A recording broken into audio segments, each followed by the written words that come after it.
Hello student, this is Pankaj Dhiman, faculty member of SBS Law College, Shri Ganganagar. We are studying interpretation of statutes and the principles of legislation. And next question is, how many kind of statutes for the purpose of interpretation? Explain.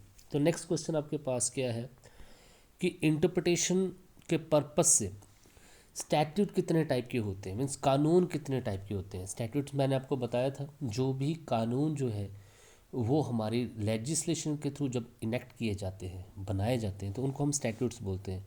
तो हम interpretation कौन कौन से statutes की कर सकते हैं और ये कितने काइंड के होते हैं, कितने प्रकार के होते हैं, उनको हमने समझना है। बेसिकली सिंपल वर्ड्स में बात करें तो लॉ कितने टाइप के होते हैं जिनकी इंटरप्रिटेशन की जा सकती है, ये आपके पास यहाँ पे क्वेश्चन है। तो स्टैट्यूट को मेनली जो है उसके इंटरप्रिटेशन के पर्पस से हम मेनली 4 कैटेगरीज में डिवाइड उसको जो है डिवाइड कर सकते हैं। Term statutes, statutory statutes, sectoral statutes and objective statutes जो है हम उनको बोल सकते हैं। This two have been further subdivided into 21 सब क्लासेस। तो आगे इन चारों को जो है हम आगे 21 सब क्लासेस में डिफाइन कर सकते हैं। टर्म स्टैट्यूट्स भी होते हैं कि भी आगे टाइप्स हैं, स्टैट्यूटरी स्टैट्यूट्स के भी आगे टाइप हैं, सेक्टरल स्टैट्यूट्स के भी आगे टाइप्स हैं और ऑब्जेक्टिव स्टैट्यूट्स भी यहाँ पे हैं। वन बाय वन हम इनको यहाँ पे पढ़ेंगे। सो टेम्पररी स्टैट्यूट्स क्या होते हैं, सबसे पहले इनको देखते हैं। तो temporary statute law whose existence is specifically insured are call for the temporary statutes. तो जो स्टैट्यूट जो कि जिनकी एग्जिस्टेंस जो है, जिनको जो है एक स्पेसिफिक टाइम के लिए बनाया जाता है, उनको हम टेम्पररी स्टैट्यूट्स बोलते हैं। इसी तरीके से परमानेंट स्टैट्यूट्स क्या होते हैं, law whose existence does not have a fix time period और कॉल द परमानेंट स्टैट्यूट्स। वो सारे स्टैट्यूट जिनकी एग्जिस्टेंस जो है उसके लिए कोई टाइम फिक्स नहीं किया गया है, कोई टाइम पीरियड फिक्स नहीं किया गया है, उन सभी को हम परमानेंट स्टैट्यूट्स बोलते हैं। Such statutes are amended from time to time. ऐसे स्टैट्यूट जिनको टाइम टू टाइम अमेंड किया जा सकता है उनमें। तो जितने भी हमारे पास लॉ हैं वो सारे ऐसे लॉ हैं जो कि परमानेंट स्टैट्यूट्स हैं। आज मेरे पास देखिए IPC है, CPCC, RPC है, ये परमानेंट स्टैट्यूट्स हैं। हाँ, इनमें टाइम टू टाइम जो है अमेंडमेंट वहाँ पे की जा सकती है। इसके अलावा आपके पास मैंडेटरी स्टैट्यूट्स क्या होते हैं, तो statutes whose main purpose is order a particular order to be done in a particular manner और कॉल्ड मैंडेटरी स्टैट्यूट। ऐसे कानून जिसको जो है स्पेसिफिकली जो है किसी पर्टिकुलर ऑर्डर को किसी पर्टिकुलर ऑर्डर को फुलफिल करने के लिए बनाया जाता है। ऐसे ऑर्डर जिसका पर्पस क्या है, order particular order to be done in the particular manner, किसी ऑर्डर को कोई ऑर्डर दिया जाता है उस लॉ के थ्रू और उसको जो है पर्टिकुलर मैनर में उस ऑर्डर को पूरा करना होता है, उसी को हम मैंडेटरी स्टैट्यूट्स बोलते हैं, जहाँ पे आपको वो ऑर्डर फुलफिल करना ही होता है। Imperative or obligatory statutes are also have the some same meaning.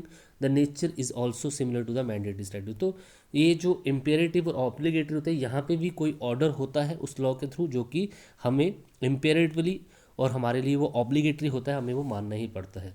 Next आपके पास directory statute, the statute whose purpose is to direct a particular work or call the directory statute. ऐसे कानून जहाँ पे जिस कानून के थ्रू जो है कुछ काम करने के लिए बोला, आपको डायरेक्ट किया जाता है किसी पर्टिकुलर वर्क को किसी पर्टिकुलर तरीके से करने के लिए, उसको हम डायरेक्टरी स्टैट्यूट्स यहाँ पे बोलते हैं।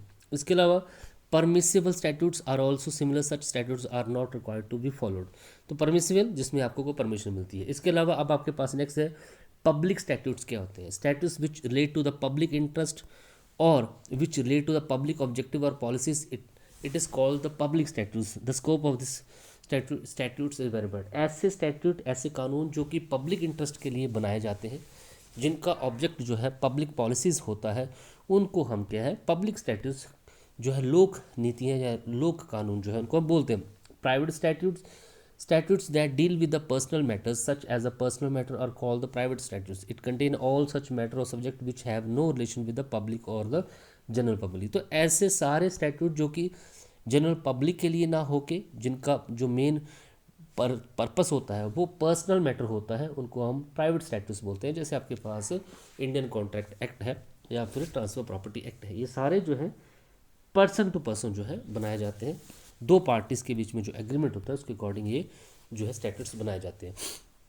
इसके अलावा codified statutes, statutes that codify statutes or clearly statutes on particular subject are called the codified. तो कोडिफाइड स्टैट्यूट क्या है जो कि किसी स्टैट्यूट को कोडिफाई एक्चुअली कर देते हैं, क्लियर कर देते हैं, जहाँ जिनको कोडिफाइड कर देते हैं उनको हम कोडिफाइड स्टैट्यूट्स बोलते हैं। जैसे हमारे पास IPC, CrPC, Indian contract act, interpretation transfer property act, ये सारे कोडिफाइड लॉ हैं। अनकंसोलिडेट स्टैट्यूट्स क्या होते हैं? Statutes that consolidate statutes on a particular subject is in one place और कॉल्ड द कंसोलिडेटिंग स्टैट्यूट्स। तो कंसोलिडेटिंग स्टैट्यूट्स क्या होते हैं? जिनको जो है किसी पर्टिकुलर सब्जेक्ट पे कंसोलिडेट किया जाता है। जैसे हमारे पास सीआरपीसी है, या हमारे पास सीपीसी है, या आईपीसी है, ये सारे कंसोलिडेटेड स्टैट्यूट है जिनको जो है कंसोल किया गया है। जो हमारे पास पास्ट एक्ट थे, जो आज हमारे पास है, उनको कंसोलिडेट करके जो है बनाया गया है। इनको कंसोलिडेट स्टैट्यूट्स हम बोलते हैं। Declaratory statute such laws which remove doubt or doubt which are in the law. अगर किसी भी लॉ में कोई डाउट है और उनको रिमूव करने के लिए जो लॉ बनाए जाते हैं उसको हम डिक्लेरेटरी स्टैट्यूट्स बोलते हैं। डिक्लेरेट मीन किसी लॉ को पर्टिकुलर तरीके से डिक्लेयर करना, उनको डिक्लेरेटरी स्टैट्यूट हम बोलते हैं यहाँ पे। नेक्स्ट है रेमिडियल स्टैट्यूट्स। क्या होते हैं? The statutes that provide new remedies are called the remedial statute. तो स्टैट्यूट्स जिसके थ्रू जो है आपको रेमिडीज प्रोवाइड की जाती हैं।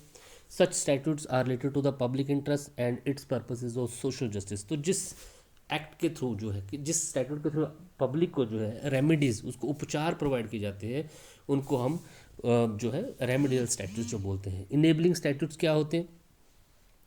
Statute that enable the legislature to perform any function are called enabling statutes. तो इनेबलिंग स्टैट्यूट क्या है? जहाँ पे लेजिस्लेचर को कोई फंक्शन जो है परफॉर्म करने के लिए इनेबल किया जाता है। The main purpose of such statutes to provide the ability to do necessary work to materialise the them in the indent to the legislature.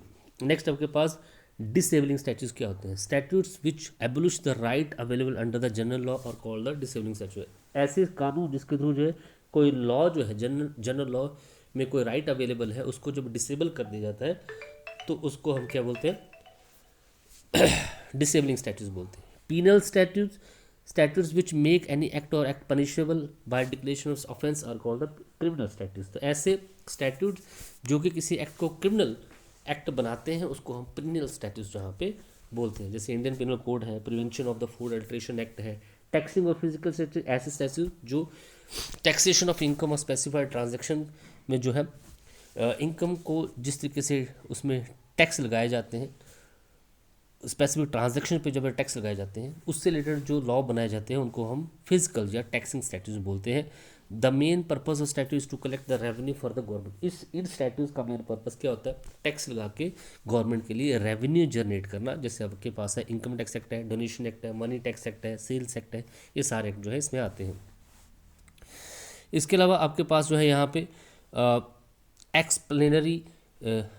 Explanatory statutes भी हैं। Statutes that interpret the statutes, remove the loop holes of past statute, remove doubts और call the explanatory statutes. तो ऐसे statute जो कि किसी past statute के जो लूप होल्स होते हैं, जो कमियां होती हैं, उनको रिमूव करने की कोशिश करते हैं, उसको हम जो है एक्सप्लेनेटरी स्टैट्यूट्स बोलते हैं। Amending statutes, the statute by which amendment, alteration, addition to the original statute are called amending statute. ऐसे स्टैट्यूट्स जिसके थ्रू जो है किसी लॉ में अमेंडमेंट, अल्ट्रेशन या एडिशन की जा सकती है, उन सभी को हम अमेंडिंग स्टैट्यूट्स यहाँ पे बोलते हैं। रिपील्ड स्टैट्यूट्स को होते हैं? Statutes by which existing law or declared repealed are called repealed statutes. ऐसे कानून जिसके थ्रू जो है एग्जिस्टिंग लॉ को जो है रिपील्ड जो है कर दिया जाता है, रिपील्ड डिक्लेयर कर दिया जाता है, उसको रिपील्ड स्टैट्यूट हम बोलते हैं। Validating statutes by which the defects of the earlier laws are moved and declared valid और सच एक्शंस आर वैलिडेटेड।